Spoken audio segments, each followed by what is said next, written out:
Maintenant, nous allons citer les ennemis extérieurs des bâtisseurs. Les premiers ennemis des bâtisseurs, ce sont les pessimistes. Les pessimistes, ce sont des personnes qui voient tout de manière négative. C'est-à-dire que quand tu veux bâtir dans ta ville, ne t'entoure pas de personnes qui voient tout de manière négative. Pour elles, non, ça c'est difficile, ça on ne peut pas faire. Ça, c'est pas facile, hein.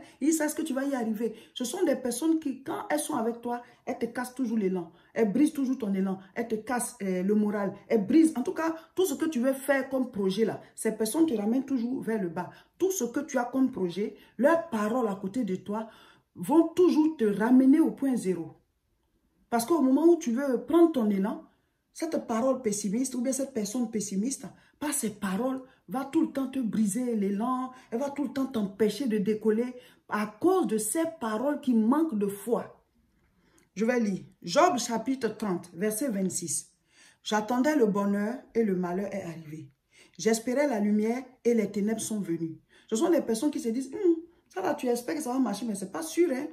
Ça là, c'est pas facile, hein. Il y a un monsieur qui avait rendu son témoignage. Il dit que il travaille, il est à la fonction publique, je ne sais pas s'il est enseignant ou quoi, voilà, mais il voulait, voilà, étudier et passer des concours pour pouvoir avoir un poste plus grand. Il faut avoir une vision. Donc, dès le départ, il a commencé à faire des études parallèlement à l'enseignement qu'il donnait, voilà, il vit, mais il prépare aussi son avenir.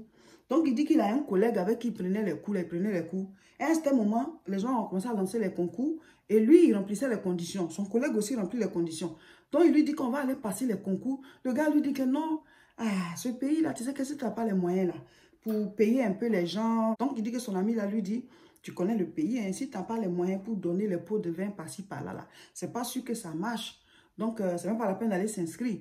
Donc, il dit que la première année, c'était comme ça. Il a écouté le monsieur. Il n'est même pas allé s'inscrire pour pouvoir composer pour le concours. Donc, quand tu es un bâtisseur et puis il y a quelqu'un autour de toi qui a ce genre de paroles ou bien qui, voilà, qui est pessimiste et qui te tire toujours vers le bas, si c'est un ami, en tout cas, il faut t'en séparer. Ou alors, cherche à raisonner la personne si tu peux. Mais si c'est quelqu'un de qui tu ne peux pas te séparer, en tout cas, il faut que chaque fois tu donnes des arguments contraires. Pendant que la personne dit que ça, c'est pas possible, toi, tu dois pouvoir amener la personne à changer parce que tu ne peux pas te séparer d'elle. Donc, toi, tu dois donner des paroles de foi, tu dois donner des paroles contraires pour pouvoir la sortir de là. Mais souvent, quand c'est un ami, quel que soit ce que tu fais, la personne ne veut pas changer, tu es obligé de t'en séparer parce que sinon, vous coulez ensemble. Vous allez couler ensemble parce que la personne, elle voit tout en noir. Pour elle, rien ne réussit, rien ne va réussir. Ah, là-bas, là, quand tu veux faire quelque chose, elle va te dire le mauvais côté de la chose. Tu vas aller ici, elle va te dire le danger qui est là-bas. Cette personne va toujours te casser l'élan, briser tes rêves. Ce sont les pessimistes. Pour eux, c'est que le côté négatif qui est dépeint. Donc, quand tu es avec une telle personne, tu ne peux rien bâtir. Tu veux faire tes choses, mais tu as investi ton argent pour rien, ça là. Tu risques de perdre. Comment est-ce que tu vas t'en sortir? Pourtant, c'est vrai, on peut perdre, mais on peut aussi gagner, non? On peut aussi gagner, donc on va faire. C'est ça la vie, hein. Soit tu perds, soit tu gagnes. Mais il faut essayer, il faut risquer. Qui ne risque rien n'a rien. Ceux qui ont risqué là, ils auraient pu perdre aussi, mais ils ont gagné. Donc même si on fait la première fois qu'on a perdu, mais au moins on a essayé. Et on va comprendre les rouages, parce qu'il y a les rouages pour chaque chose. Pour que la prochaine fois, quand tu vas venir le faire, là, tu saches le faire. Donc une expérience là, elle se paye. Tu as fait, puis ça n'a pas marché, mais tu as acquis de l'expérience. Mais quand tu es avec quelqu'un qui est pessimiste, qui est tout le temps en train de te dire de mauvaises paroles, tu ne peux pas réussir. Parce qu'il faut qu'on ait la force à l'intérieur de nous pour pouvoir bondir, pour pouvoir agir. Donc, si c'est quelqu'un de qui tu ne peux pas te séparer, soit ton mari ou bien ta femme, ou bien l'un de tes enfants, parce qu'il y a des enfants, c'est « Ah, papa, ça là, maman, ça là ». Il faut l'éduquer parce que c'est ton enfant. Mais si c'est ton mari, ta femme, tu dois chaque fois donner des arguments contraires, pas pour vous disputer, hein, mais pour la sauver aussi, mais pour le sauver, parce qu'être pessimiste, lui, ça va le détruire, et ça va vous détruire vous avec. Donc, c'est ton conjoint, c'est ta conjointe, vous formez une seule chair. Donc, quand elle dit ça, tu dis non. Tu dois donner des arguments contraires pour que toi, tu amènes la personne dans le niveau de foi où toi tu es. Mais quand c'est un ami ou une amie et que tu vois qu'on ne peut rien faire, je suis obligée de me séparer parce que rien ne nous lie. On est juste des amis, moi je vais avancer.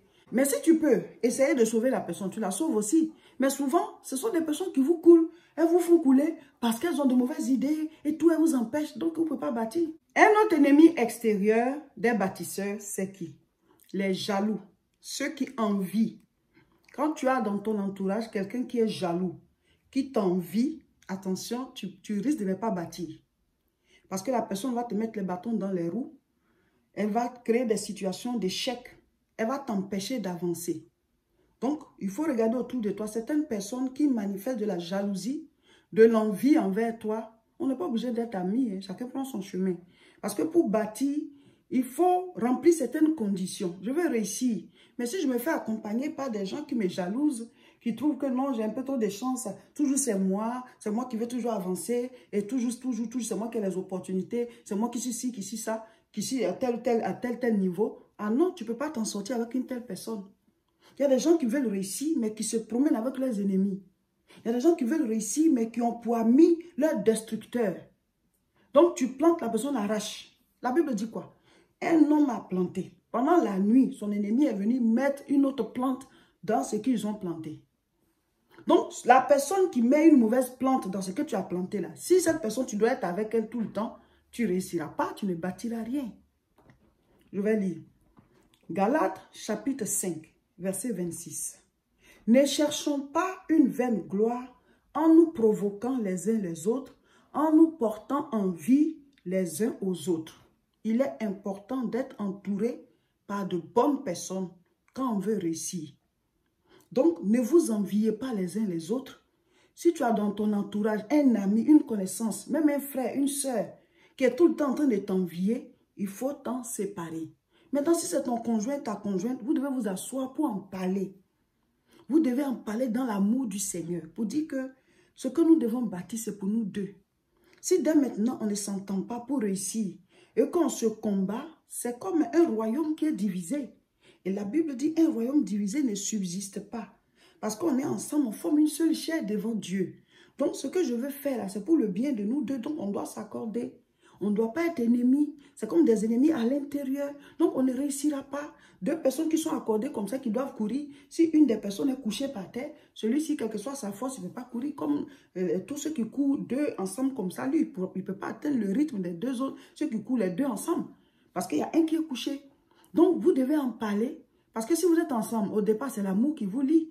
Maintenant, chacun a son comportement. Donc, si l'autre, il est jaloux parce que toi, tu réussis, ou bien elle est jalouse parce que tu réussis, ça veut dire qu'elle n'a rien compris. Vous êtes une seule chair. Même si tu ne lui donnes pas. Mais ce que tu bâtis, c'est la réussite du couple, c'est la réussite de la maison, c'est la réussite de la famille. Vous voyez? Mais je parle ici du cas où tu es entouré. Voilà, tu as un ami, tu as quelqu'un avec qui tu es tout le temps. Voilà, tu trimbales la personne partout. Mais la personne est jalouse. Elle t'envie. Ce que tu fais chaque fois, elle est tout le temps en train de combattre. Tu as appris qu'elle a fait ci, elle a fait ça. Ne fais pas d'histoire. Séparez-vous. Que chacun prenne son chemin. La Bible dit, Abraham était avec Lot. Il n'était même pas ennemi. C'était son neveu. Mais c'était un neveu suffisamment âgé, voilà, avec qui il pouvait être ami. Parce que son grand frère l'a eu tôt. Donc, ils étaient amis. Donc, quand Dieu lui a dit, Abraham, quitte, il est parti avec Lot. Lot a pris sa famille, lui a pris sa famille. Mais à certain moment, ça s'est tamponné parce que Lot était riche, lui aussi il était riche. Donc, les bergers se combattaient. Parce que quand ils trouvent une source d'eau, ceux-là disent non, c'est nous, nos bêtes qui doivent boire d'abord. Ainsi de suite. Donc, il y avait des guerres. Et Abraham a dit, on est des frères, séparons-nous. Que chacun prenne son chemin, on ne va pas rester là pour se combattre.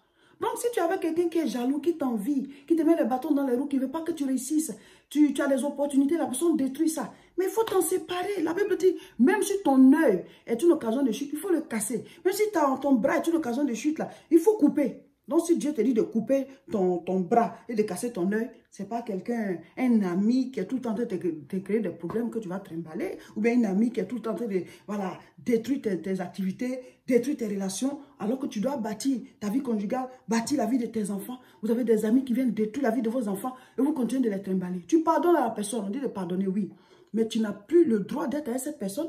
La première fois, elle a tiré, elle t'a pas eu. Mais cette fois-ci, qu'elle va tirer, là, elle va t'avoir. Souvent, on se dit, comme nous, on a pardonné, ça va. Mais toi, tu as pardonné, mais tu ne sais pas ce qui est dans le cœur de la personne. Séparez-vous de ceux qui vous empêchent de bâtir. On doit réussir sur la terre. Si on est venu, on doit réussir. Donc, tu es avec moi, ça ne marche pas. Chacun prend son chemin.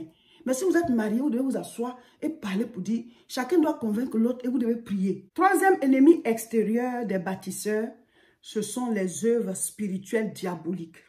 Les œuvres du monde des ténèbres. C'est-à-dire quoi? Toi, tu veux construire, tu veux bâtir, tu veux te réaliser. À l'intérieur de toi, ce qui peut t'empêcher, on l'a déjà dit. Maintenant, à l'extérieur, qu'est-ce qui peut t'empêcher? C'est les œuvres diaboliques. Quelqu'un qui pratique la sorcellerie, ou bien quelqu'un qui est mystique, en tout cas les jaloux autour de toi, là, ils peuvent pratiquer des œuvres mystiques, ils peuvent pratiquer des œuvres diaboliques pour t'empêcher d'avancer. Donc, la solution à ça, c'est la prière. La solution à ça, c'est la prière. Soyez des hommes et des femmes de prière, des guerriers et des guerrières dans la prière. Comme ça, spirituellement, vous dégagez l'atmosphère et physiquement, vous agissez. Spirituellement, vous dégagez l'atmosphère et physiquement, vous agissez. Spirituellement, vous dégagez l'atmosphère et physiquement, vous agissez. Spirituellement et physiquement, bâtir. Spirituellement et physiquement, prière et action. Prière et action. Parce que ce n'est pas seulement de manière physique. Dans le monde spirituel, on peut t'empêcher, on peut s'opposer à toi, on peut te jeter des sorts, on peut t'empêcher d'évoluer, on peut t'empêcher de bâtir, on peut t'empêcher d'acheter ta parcelle, ou bien tu l'achètes, on t'empêche d'avoir les papiers, on peut t'empêcher de commencer à construire, ou bien tu commences à construire, on t'empêche d'aller au niveau supérieur en attaquant tes finances, en te mettant dans les problèmes, en t'envoyant les maladies. Donc, toi, tu dois être un homme de prière, une femme de prière. Parce que bâti, là, il y a toujours une opposition. Il y a des gens qui sont jaloux, ils t'attaquent, ils t'envoient des mauvais sorts. Ils vont même sur ton chantier pour faire des choses. C'est pour ça que vous devez avoir votre Dieu avec vous. Je commence, je termine. Au nom de Jésus. Ou bien ce que j'ai commencé à acquérir. Les codes pas que j'ai commencé à verser à la banque. Il faut que j'aille jusqu'au bout pour acquérir ce pourquoi je suis en train de faire. J'ai pris le prêt. Donc, vous devez être des hommes et des femmes de prière. Sinon, tu peux commencer sans terminer. Donc, quand on se donne à Jésus, là, mettons fin à la vie de péché. Mettons fin à tomber, se relever, tomber, se relever. Ça va t'empêcher parce que tu ne vas même pas voir ton chemin. Quand il y a les ténèbres, on ne voit pas sa route. Donc, on tourne en rond. Il y a des gens qui devaient avoir réalisé depuis longtemps. Mais ils disent qu'ils sont chrétiens, mais ils ne sont pas dans le Seigneur. Ils continuent de vivre dans le péché. Donc, leur chemin est obscurci. Donc, sortez de la vie de péché. Faites face à la vie chrétienne. Soyez en contact avec Dieu par la vie de prière, la méditation de la parole. Et le Seigneur va vous guider pas à pas et vous allez réaliser. La prochaine prière en direct, c'est le mercredi à 12 h, toujours sur nos deux chaînes, YouTube La Moisson TV et Facebook Réseau International Richesse. Abonnez-vous à nos différentes chaînes et partagez massivement cette vidéo.